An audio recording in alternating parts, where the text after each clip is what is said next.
Hey YouTube, Kiana here. Checking in today to give you guys an how-to on faux locks. This was actually my first time doing it, but I got such a great response on my Instagram that I thought, well, hey, I guess I did a good enough job to do an how-to for you guys. To be honest, I watched a couple of how-to videos on YouTube, and at the end of the day, I kind of just do it and keep doing it and keep doing it, and however it works, and I'll just continue to do it that way.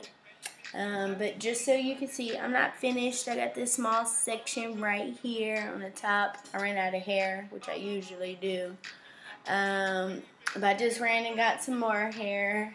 In case you guys are curious, this is the hair I got. It's the Rasta-free dreadlock hair. I use color 4, this 30, and then lastly I got this hair, which is a combination of the 4 and 30 because I didn't have a 30 and I didn't want to put more dark. But I use the 4 as a peekaboo dark highlight color with primary 30, because I always do 4 all over, or might highlight it with a 30, but I wanted to go light this time just to do something new. But in the back you can see the peekaboo 4, which is right here in this middle. It's probably going to be darker now that I had to put the 34 mixed at the top, but just in case you were curious about the color. But, well, let's just get into it. You know, I'm not really great at how-tos, but I'll show you as best as I could. Okay. So, just to break down my parts, I'm kind of over squares. Squares, they end up spaced out a lot, and I found out what triangles the twist or braids or dreads, they're more scattered, so they look more fuller, and when you wear it up in a ponytail you don't see all these spaces.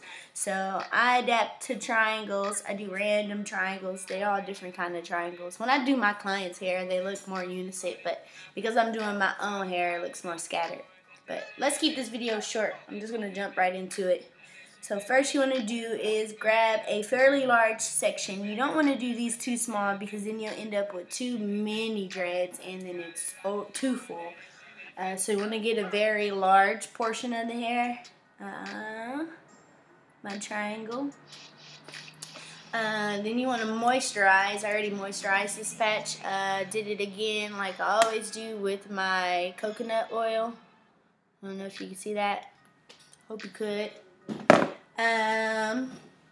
So what you're going to need for one is just 2 pieces of this dreadlock hair, and they come already separated, so it's fairly easy.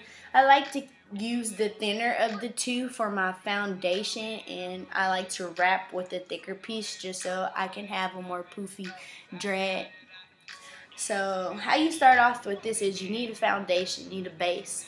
And with that, you could do a twist or you can do a braid, but twists are faster for me, so I do my foundation as a twist. So what you want to do is start as if you're doing a twist, not that invisible root stuff. For this, it does not matter. So you, as usual, you would with a twist, you want to start off as a braid, just so you can be stable.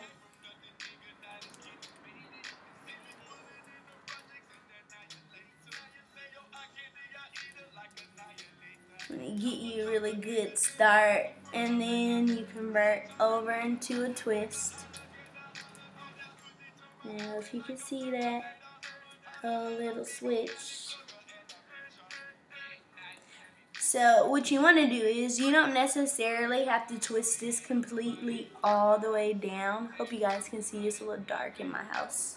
Lighting sucks here. You want to get past your hair.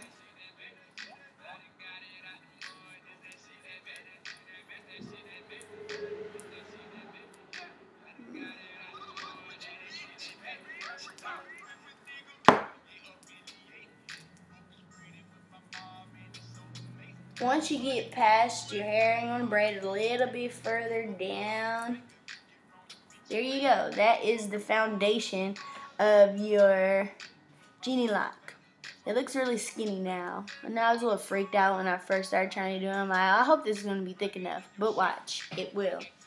So what you want to do now is get your second piece of hair, preferably a thicker piece, because sometimes in the pack they don't all come the same size. So try to find them. I mean, if you end up with a whole bunch of skinny pieces, it's still fine. You can use multiple strands for one piece, but I like to be cheap. I'm on a budget, so I like to only use 2 pieces. They came out a decent size, so I don't think it's bad to only use 2 pieces.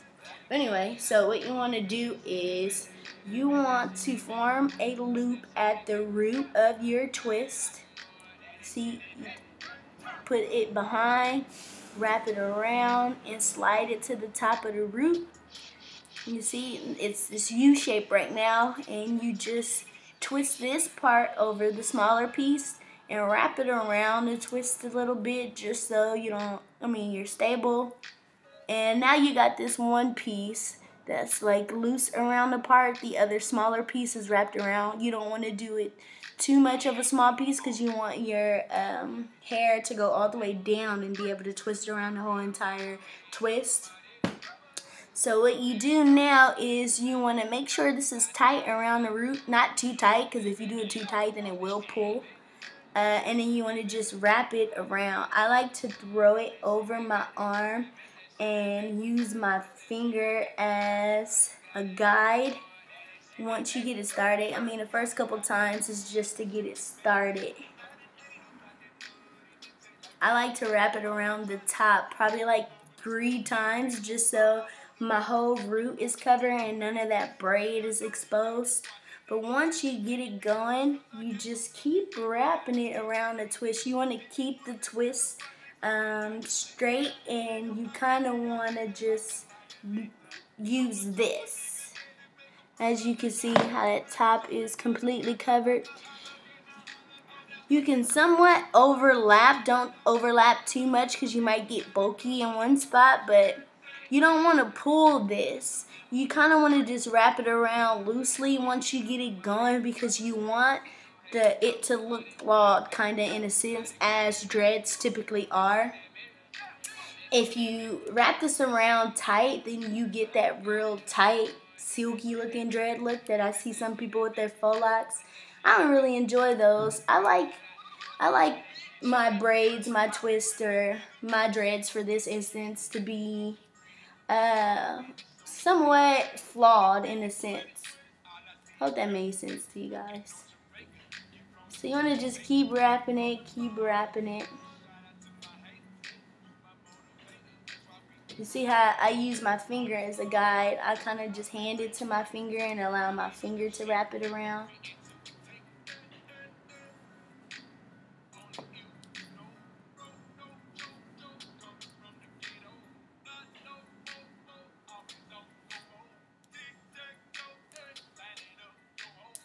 It get easier the further down that you get.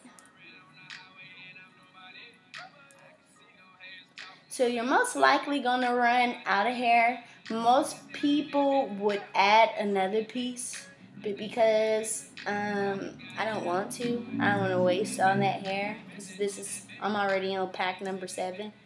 Once you get down to the part that you are wrapping, the piece that you are wrapping and you run out, all I do is I add this to the strands that were already left out. I grab the next longest piece and then I start to wrap that one in the same direction as the other piece. It does not leave like a transition mark to that's visible of you using a new piece. It just literally continues. Perfect. No other piece was added to that. I don't know if you can see. This is my dread. So now that I have this small piece, okay, this is the complicated part because everybody have different kind of techniques that they do to finish off of their lock. But I don't know if you guys seen my previous video or my my product review on my braid sealer, but I still faithfully use this. I don't even know how many times I use it. It still get hot. I have thought about purchasing a new one just in case this one goes out, because I have been using it so much. It was only $20 on Amazon. Check my channel and you could probably find my product review on this. It has a lot of reviews, so I'm guessing a lot of people, you know, agreed with the fact that this is a great product. But anyway, what I do is I take that small piece that I was just wrapping with and I fold it up just like that. I bend it over and then I grab the bottom of that, not including this piece. You kind of fold that piece up too, and then you grab this part, the base of it, with the two pieces folded up like that. And then I take the longer piece and I just wrap it around the smaller piece. It's kind of like just going in reverse. I've seen people with straight ends on their faux locks. I hate it. I mean, when you see dreads, you don't never see them look like that. And the point of it is for it to look as much like dreads as possible, even though that they're fake. See, you see how that looks now? That's usually how a dread looks. Let's be honest.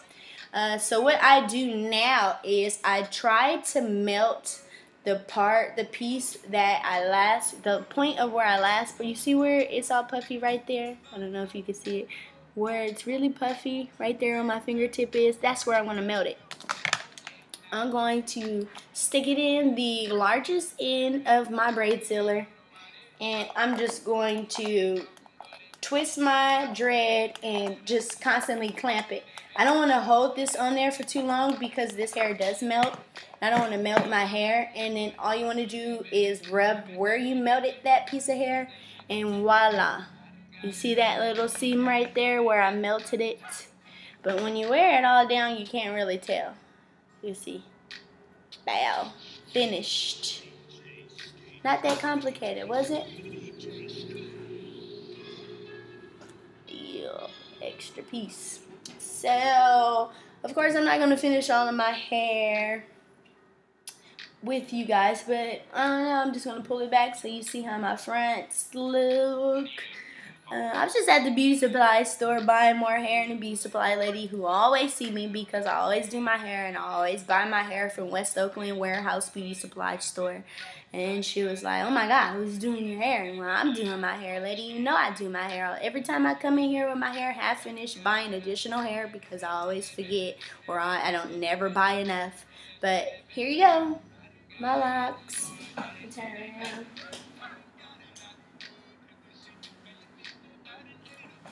Could you believe that this is literally the first time that I've ever installed these? And I usually practice on myself. I want to make sure I get my technique down before I do it on my client's head. But a lot of them have been asking me, do I know how to do this? I never had a doubt in my mind that I would be able to do it. I just have never tried before, and I don't want my first time to be on somebody else's head. So, of course, I do it to my own first. So, just in case you guys, you know, want to do it yourself, try to save some money. If not, then if you're in the Bay Area, most likely contact me. I could do it for you. Small, this size, or larger, let me know. My Instagram is aesthetics with 2 underscores in the front, 2 underscores in the back. Of course, I'll put it in the box below. Follow me on Instagram. I'll probably have 1,000 more pictures posted of my hair when I finish it, my makeup, all the other good stuff. I know how my page is if y'all be on my page, but my video is 14 minutes long now. I should go. Thanks for watching. Ask me any questions if you need to. I'm out. Need to finish my hair.